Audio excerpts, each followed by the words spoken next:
بسم اللہ الرحمن الرحیم الحمد للہ رب العالمین وصلی اللہ علی محمد وآلہ الطیبین الطاہرین واللعن الابدی علی اعدائہم اجمعین۔ ہم نے بحار الانوار کی جلد نمبر 66 سے ایک روایت کا کچھ حصہ کل نقل کیا تھا۔ اس باب کا نام ہے وہ دین کہ جس کے اقرار کے بغیر اللہ تعالیٰ کوئی عمل یا عبادت قبول نہیں فرماتا۔ بہت اہم چیپٹر ہے۔ انسان کے کیا عقائد ہونے چاہیے، اگر یہ عقائد نہ ہو تو انسان کی عبادات قبول نہیں ہیں۔ یہ تقریباً کم و بیش معمولی فرق کے ساتھ 16 اس ایک باب میں 16 اس مضمون کی روایات بیان کی ہیں۔ 16 کہ ان 16 کا تقریباً مضمون ایک جیسا ہے۔ یہ آپ کا عقیدہ ہو تو آپ کے اعمال قبول ہیں، ورنہ اعمال مسترد ہیں اور ریجیکٹ ہیں۔ اچھا، اب وہ پورا کو تو نہیں دہراؤں گا، ہر روز کوئی نہ کوئی نیا آدمی ہے، اس کا مطلب ہے کہ ہم دہراتے ہی رہیں۔ اس لیے کل جہاں سے چھوڑا تھا خدا کے بارے میں بتایا کہ خدا کو واحد ماننا چاہیے، وہ ہمارا واحد رب ہے، اس جیسا کوئی بھی نہیں ہے وغیرہ وغیرہ۔ اس کے بعد آن حضرت کی نبوت کا تھا، یہ میرے خیال میں یہاں سے شروع کرنا ہے، یہ کہ یہ محمد، یہ عبدالعظیم حسنی امام علی نقی علیہ السلام کو اپنا عقیدہ سنا رہے ہیں۔ وہی شاہ عبدالعظیم جو رئی میں ہے، یہ امام حسن کی اولاد سے ہے، اس لیے وہ حسنی کہلاتے ہیں، عبدالعظیم حسنی۔ اللہ تعالیٰ کی وحدانیت کے اقرار کے بعد ان محمدً عبدہ و رسولہ، محمد ابن عبداللہ صلی اللہ علیہ وآلہ وسلم وہ اللہ تعالیٰ کے بندے ہیں، اللہ کا رسول ہے، خاتم النبیین ہیں، آپ کے بعد کوئی نبی نہیں آئے گا۔ اچھا جی، ولا نبی بعدہ الی یوم القیامہ، قیامت تک آن حضرت کے بعد کوئی نبی نہیں آئے گا۔ جو کوئی آن حضرت کے بعد نبوت کا دعویٰ کرے وہ جھوٹا ہے، اور جو اس کی نبوت کا قائل ہو وہ دائرہ اسلام سے خارج ہے۔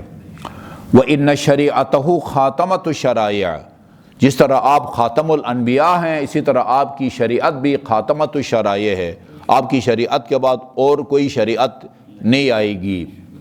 یہ خود آن حضرت کی شریعت اور اس میں موجود یا نازل احکام یہ خود معجزہ سے کم نہیں ہے، بلکہ معجزہ ہے۔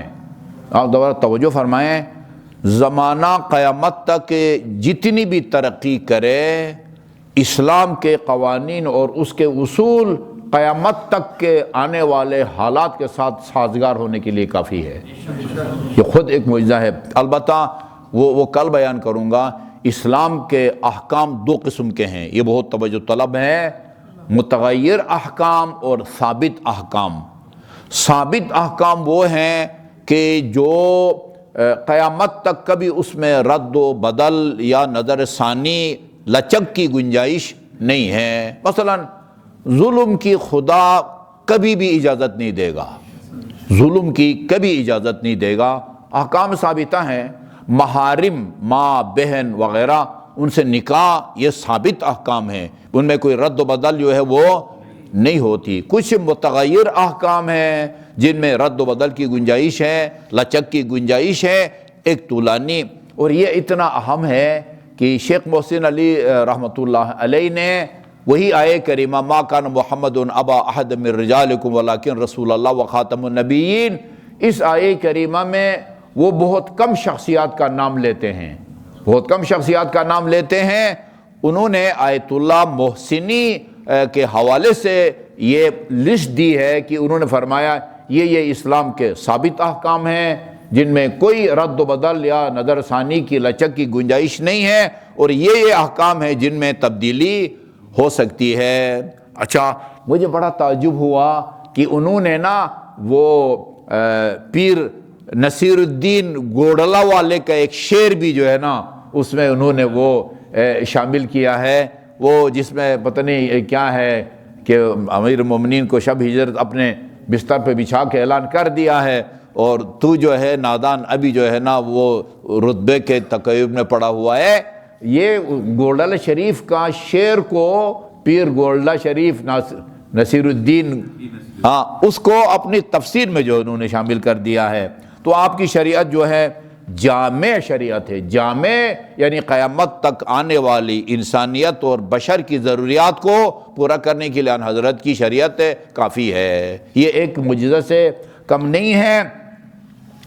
وَأَقُولُ اور حسنی نے کہا کہ اور میرا یہ عقیدہ بھی ہے، یہ ہو گیا لا الہ الا اللہ محمد رسول اللہ۔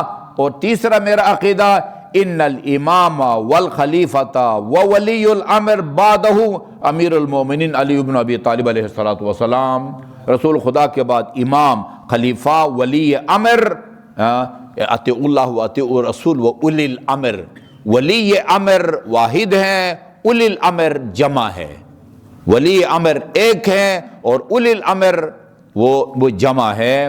اچھا جی، علی بن ابی طالب ہے، اس کے بعد حسن ہے، پھر حسین ہے، پھر علی ابن الحسین ہے، پھر محمد ابن علی ہیں یعنی امام محمد باقر، پھر جعفر ابن محمد ہیں یعنی امام جعفر صادق، پھر موسیٰ ابن جعفر ہیں، موسیٰ کاظم، ثم علی ابن موسیٰ ہیں، امام رضا ہیں، ثم محمد ابن علی ہیں، ثم انت یا مولایا۔ یہ امام علی نقی کو سنا رہے ہیں نا، یعنی اب تک 10 اماموں کا نام لیا۔ فقالا جب کہا کہ ثم انت یا مولایا، پھر امام علی نقی نے اپنے بعد آنے والے 2 اماموں کی طرف اشارہ کیا، فرمایا وَمِن بَعْدِ الْحَسَنِ ابنی، اچھا ایک تو اپنے بعد بیٹے حسن کا نام بھی لیا، میرے بیٹے حسن کے بعد فَكَيْفَ لِلنَّاسِ بِالْخَلَفِ مِن بَعْدِهِ، اچھا اس کے بعد ان کا جانشین کیا ہوگا، لوگوں کا اس کے بارے میں کیا عقیدہ ہے۔ تو فقلت، یہ شاہ عبدالعظیم کہتے ہیں کہ کیف ذاک یا مولایا، آپ ہی فرمائیں کہ آپ کے بیٹے حسن عسکری کے بعد کون ہوگا۔ قال لأنه لا يرى شخصه، وہ لوگوں کو نظر نہیں آئے گا، پردہ غیبت میں چلے جائیں گے۔ حتی لا يحل ذکرہ باسمہ، آپ کو پتہ ہے امام زمان کا نام لینے کی ممانعت ہے، امام زمان کہیں، مہدی موعود کہیں، صاحب الزمان کہیں، نام لینا جو ہے وہ بعض کتابوں میں جہاں آپ کے نام کی جگہ ہوتی ہے میم ہے بے، میم ہے میم دال لکھتے ہیں، الگ الگ کر کے جو ہے نا وہ لکھتے ہیں۔ جی ہاں، حتی یخرجا فیملأ الارض قسطا وعدلا، آپ ظہور فرمائیں گے، زمین کو عدل اور انصاف سے بھر دیں گے جس طرح وہ ظلم و جور سے بھر چکی ہوگی۔ قال فقلت اقررت، مولا یہاں تک میں نے اقرار کر لیا ہے۔ میں جلدی یہ بھی بتا دوں، یہ چینل پر ہر کسی آزاد ہے، جو مرضی جو چینل، یہ بالکل جو ہے نا وہ نچلے درجے کے 3rd کلاس کے مولوی جن کو کچھ پتہ نہیں ہے اپنے علماء، بزرگ علماء کرام، پائے کے علماء کرام کے اقوال کا پتہ ہی نہیں ہے، کہتے ہیں کہ امام زمان پیدا نہیں ہوئے، امام حسن عسکری جو تھے وہ لولد اس دنیا سے اٹھے ہیں۔ ابن حجر ہیثمی وہ امام مسجد الحرام، امام کعبہ رہے ہیں، ابن حجر ہیثمی۔ ملا جامی وہ بر صغیر کے صوفیاء میں صف اول پر ان کا نام آتا ہے، ابن عربی کا نام کس نے نہیں سنا ہوا، یہ سارے امام زمان عجل اللہ تعالیٰ فرج شریف کی ولایت کے قائل ہیں۔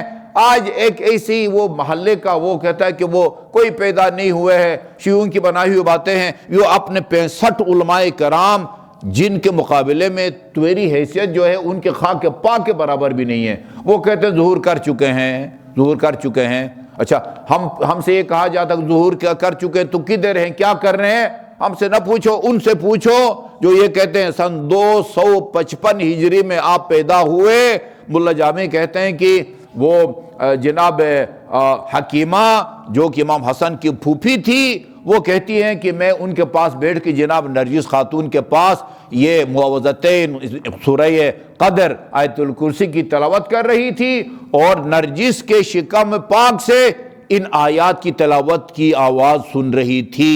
یہ مولا جامی نے لکھا ہے، ان سے ذرا پوچھو نا کہ وہ امام زمان کدھر ہیں اور کیا جو ہے نا وہ کر رہے ہیں، جو جواب ان کا ہوگا وہی جواب ہمارا بھی ہوگا۔ ٹھیک ہے جی، امام زمان جو ہے موجود ہے۔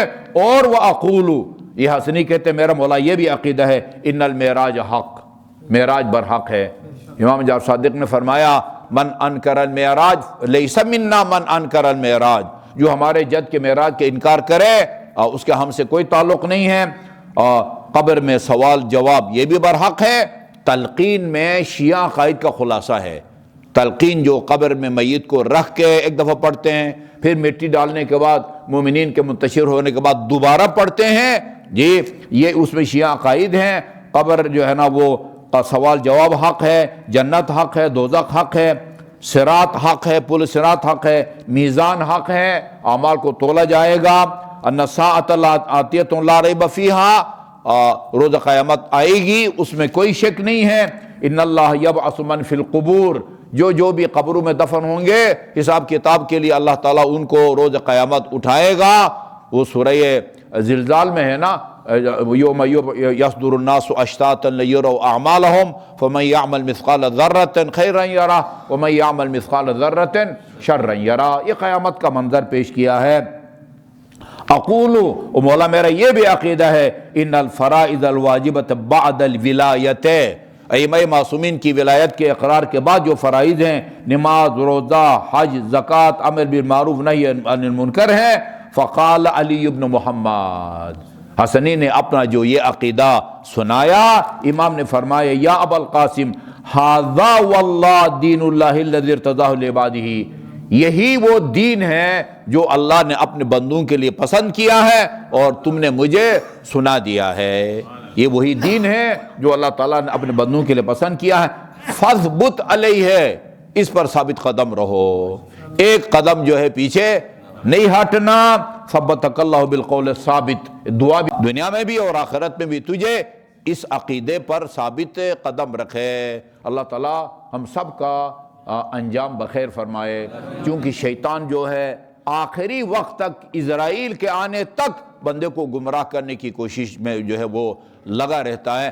بعض گناہ اس باعث بنتے ہیں کہ وقت آخر جو ہے وہ انسان جو ہے نا وہ بہت ساری عقائد کا انکار کر دیتا ہے، جن کے انکار کے نتیجے میں انسان دائرہ اسلام سے خارج ہو جاتا ہے۔ اللہم صلی اللہ علی محمد و آل محمد۔